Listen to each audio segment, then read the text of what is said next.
Hello students आज की इस वीडियो में हम लीनियर कॉम्बिनेशन फॉर्म पर बेस्ड एक और क्वेश्चन को कर रहे हैं। ठीक है ना। तो क्वेश्चन देख लेते हैं हम अपना। तो क्वेश्चन में हमें बोला जा रहा है कि find the HCF of 65 and 117 and express it in the form 65m plus 117n। तो यानी कि हमें क्वेश्चन में बोला जा रहा है कि हमें 65 और 117 का एचसीएफ निकालना है। ठीक है ना।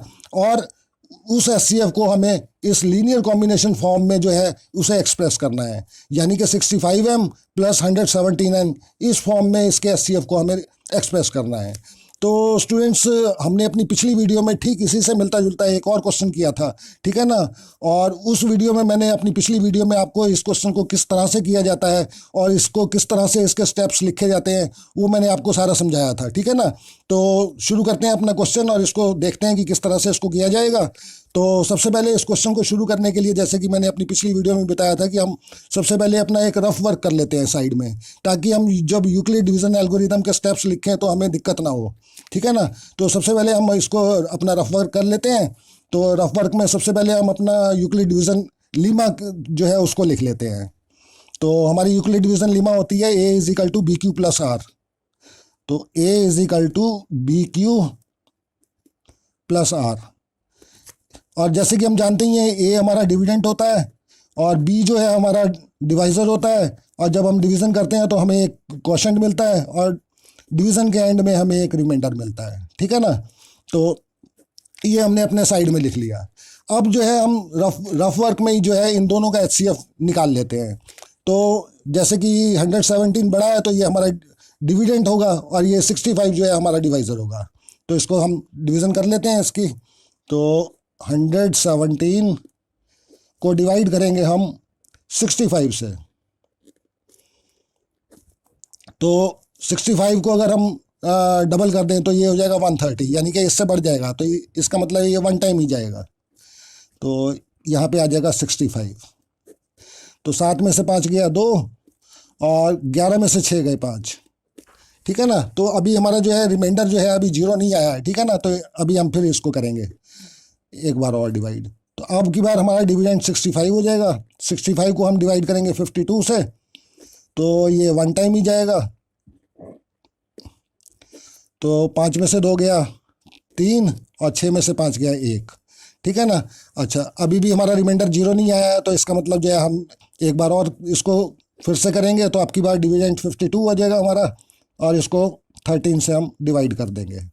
तो 13 चौक 52, सीधा सीधा ये 4 से चला जाएगा। तो ये 52, यानी कि हमारा रिमाइंडर आ गया 0। ठीक है ना। अच्छा, अब जो है अब ये हमारा रफ वर्क है। अब इसके हमें स्टेप्स लिखने हैं। तो स्टूडेंट्स, जैसे कि हमने अपनी शुरू की वीडियोस में जो है जब यूक्लिड डिवीजन एल्गोरिथम के थ्रू जो एचसीएफ निकाला था तो उसमें जो स्टेप्स लिखते थे तो वो स्टेप्स मैंने आपको बड़ी अच्छी तरीके से समझा दिए थे। ठीक है ना। तो आप वो स्टेप्स जो है वो लिख लीजिएगा। जैसे कि सबसे पहले आप लिख लेंगे कि given numbers are 65 and 117, applying Euclid division lemma we get. ठीक है ना। तो ये लैंग्वेज आप मेरे पिछली वीडियोस में देख लीजिएगा। तो मैं जो है सीधे आपको यहाँ पे यूक्लिड डिवीजन एल्गोरिथम के स्टेप्स लिख देता हूँ। ठीक है। तो सबसे पहले हमने ये डिवीज़न करी ये वाली। ठीक है। तो इसका a is equal to b q plus r वाली फॉर्म यहाँ पे लिख लेते हैं। तो a हमारा 117 है, तो हम यहाँ लिख देंगे 117 is equal to b q, यानी कि b हमारा 65 है इंटू q हमारा 1 है प्लस रिमाइंडर r हमारा 52 है। ठीक है ना। अच्छा, अब इसके बाद आप लिख दीजिएगा क्योंकि because 52 is equal to not 0, remainder जो है वो not 0, we apply Euclid division lemma again. ठीक है ना। और वी गेट, फिर दोबारा से वही होगा। और अब इसके बाद हमने ये वाली डिवीज़न करी, तो इस डिवीज़न को अब हम यहाँ लिख लेंगे। तो ये हमारा आ जाएगा a हमारा 65 है, 65 इज इक्वल टू b हमारा 52 इंटू q हमारा 1 है प्लस रिमाइंडर हमारा यहाँ पे 13 आया है। ठीक है ना। तो ये 13 लिख दिया। अच्छा, इसके बाद फिर वही स्टेप आएगा कि since remainder 13 is equal to not 0, we apply Euclid division lemma again we get. ठीक है ना। ये लैंग्वेज आ जाएगी।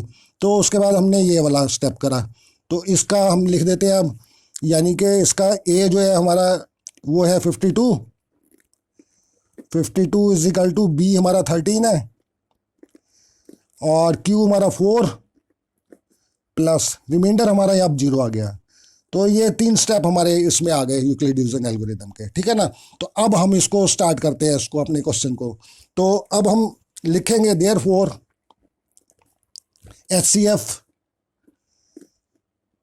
ये 2 नंबर का हमने HCF निकाला तो हम लिख देंगे 65 और 117।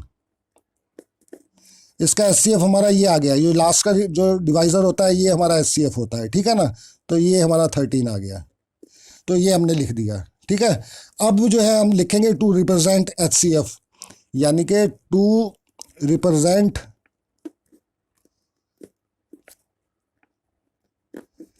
HCF, ये दोनों नंबर्स का 65 117 इन द फॉर्म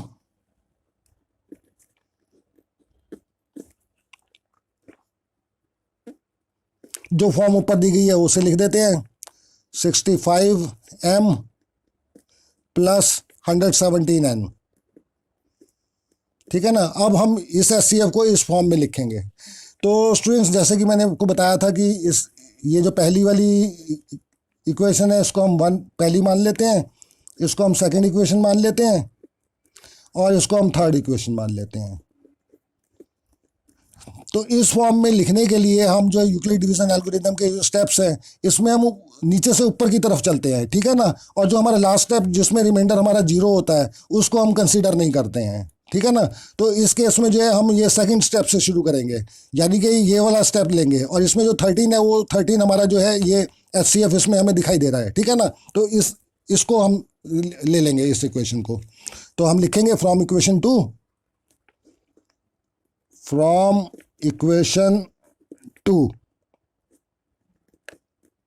तो इक्वेशन लिख लेते हैं हम पहले अपनी, यानी कि 65 is equal to 52 into 1 plus 13। क्योंकि अब हमें 13 जो HCF है इसको इस फॉर्म में रिप्रेजेंट करना है, तो इस 13 को हम ऐसे लिखेंगे, यानी कि इतने हिस्से को जो 52 इंटू 1 है इसको हम इधर भेज देंगे। तो ये हमारा हो जाएगा 65 माइनस 52 इंटू 1, ये इस पूरे को हमने इधर भेज दिया, ठीक है ना, इज इक्वल टू 13। और इसको हम ऐसे लिख सकते हैं 13 is equal to 65 minus 52 into 1, ठीक है ना। तो अब ये हमारा HCF इधर चलता रहेगा, यानी कि HCF के इस साइड जो है ये हमारी ये वाली फॉर्म आ जाएगी। तो अब जो है इसको आगे स्टार्ट करते हैं। तो अब जैसे कि हम देख रहे हैं हमारा ये जो पहला वाला अब इक्वेशन है इसमें 52 हमें दिखाई दे रहा है, तो यहाँ पर 52 है। तो इस 52 की वैल्यू जो है हम यहाँ से इक्वेशन 1 से ले लेंगे। तो जैसे कि हमारी इक्वेशन 1 है, मैं आपको यहाँ रफ में लिख के दिखा देता हूँ। 117 is equal to 65 into 1 plus 52, ठीक है ना। तो ये हमारी इक्वेशन 1 है। तो इसमें हम 52 की वैल्यू निकाल लेते हैं। तो 52 हमारा हो जाएगा, इस पूरे वाले को हम इधर भेज देंगे, तो ये हमारा हो जाएगा 117 माइनस 65 इंटू 1, ठीक है। तो ये इक्वेशन हमारी ये 1 थी, इसको मैंने आपको ये 52 की वैल्यू इसमें से निकाल के दिखाई। तो ये जो वैल्यू हमारी 52 की आई इसको हम यहाँ पे पुट कर देंगे। तो ये हमारा हो जाएगा 65 माइनस, अब 52 की जगह जो है हम रख देंगे, ये वैल्यू रख देंगे। तो हमारी वैल्यू है 117 माइनस 65 इंटू 1, ठीक है ना। और ये 1 पहले से ही है तो ये मल्टीप्लाई बाई 1 हो जाएगा, ठीक है। यहाँ तक हमने कर लिया। अब जो है हम इसकी ब्रैकेट को खोल लेते हैं। तो ये हमारा हो जाएगा 65 माइनस 117 इंटू 1, ठीक है ना, या 1 इंटू 117, 1 इंटू 117, और ये माइनस माइनस प्लस हो जाएंगे और ये हो जाएगा 65 इंटू 1, ठीक है, इसको इस तरह से खोल लिया। अब स्टूडेंट्स यहाँ पे हमें कैलकुलेशन नहीं करनी है। कभी ऐसा ना हो कि आप 65 को इससे पहले मल्टीप्लाई कर दें और फिर उसके बाद इसमें से माइनस कर दें ये 117, तो हमें ये इस तरह का इसमें नहीं करना है। ठीक है, हमें इसमें कैलकुलेशन नहीं करनी है। तो अब जैसे कि हम देख पा रहे हैं कि यहाँ पे ये 65 है और यहाँ पर भी 65 है, तो इन दोनों टर्म्स में 65 हमें जो है वो कॉमन दिखाई दे रहा है, तो इसमें से हम कॉमन ले लेंगे। और इसको इसलिए नहीं छेड़ेंगे 117 को, क्योंकि ये 117 हमारा इसमें इस फॉर्म में हमें रिप्रेजेंट करना है, तो ये तो हमारा आ गया। ठीक है ना, तो अभी हमें ये 65 को करना है, तो इन दोनों टर्म्स में से हम 65 को कॉमन निकाल लेते हैं। तो पहले हम इकट्ठी लिख लेंगे दोनों terms, 65 plus 65 into 1 minus 1 into 117। ठीक है ना, अब इसमें से 65 हम कॉमन ले लेंगे, तो यहाँ पर 1 आ जाएगा प्लस, और यहाँ से हमने ले लिया कॉमन 65, तो यहाँ पर भी 1 रह जाएगा, माइनस 1 इंटू 117। ठीक है, अब इसको जोड़ देंगे और इसको ऐसे लिख देंगे 65 इंटू 1 और 1 2 माइनस 1 इंटू 117। ठीक है ना, तो ये हमारा इस तरह से आ गया। अब ये जो है हमारी ये वाली फॉर्म आ गई 65m, यानी कि इससे कंपेयर करें हम 65m प्लस 117n। ठीक है ना, अगर हम इस फॉर्म से इसे कंपेयर करें तो ये हमारी हो जाएगी 65 तो है ही है हमारे पास, और m जो है हमारा ये 2 है, यानी कि इसको हम इस तरह से लिखें 65 इंटू 2, उसके बाद प्लस है तो प्लस का साइन लगा देते हैं, 117 है ही है, और n जो है ये -1 हो जाएगा इंटू -1। ठीक है ना, तो अब ये जो है इस फॉर्म में आ गया है। और अगर इसमें आपको कोई m और n की वैल्यू पूछ ले इस क्वेश्चन में, तो आप m और n की वैल्यू भी निकाल सकते हैं। तो m हमारा कितना हो जाएगा, m हमारा हो जाएगा 2, और n की वैल्यू कितनी आ जाएगी, -1।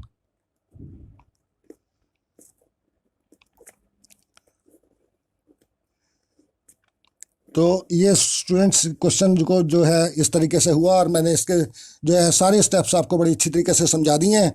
ठीक है ना, और फिर भी अगर कोई आपको किसी मेरे स्टेप में कोई प्रॉब्लम हो या कोई मेरा स्टेप समझ में ना आया हो, ठीक है ना, तो आप मेरे को उसको मेरे कमेंट बॉक्स में आप बता दीजिएगा। ठीक है ना, तो उससे क्या होगा कि मैं इसको जो है फिर दोबारा से आपको एक्सप्लेन करने की कोशिश कर दूंगा।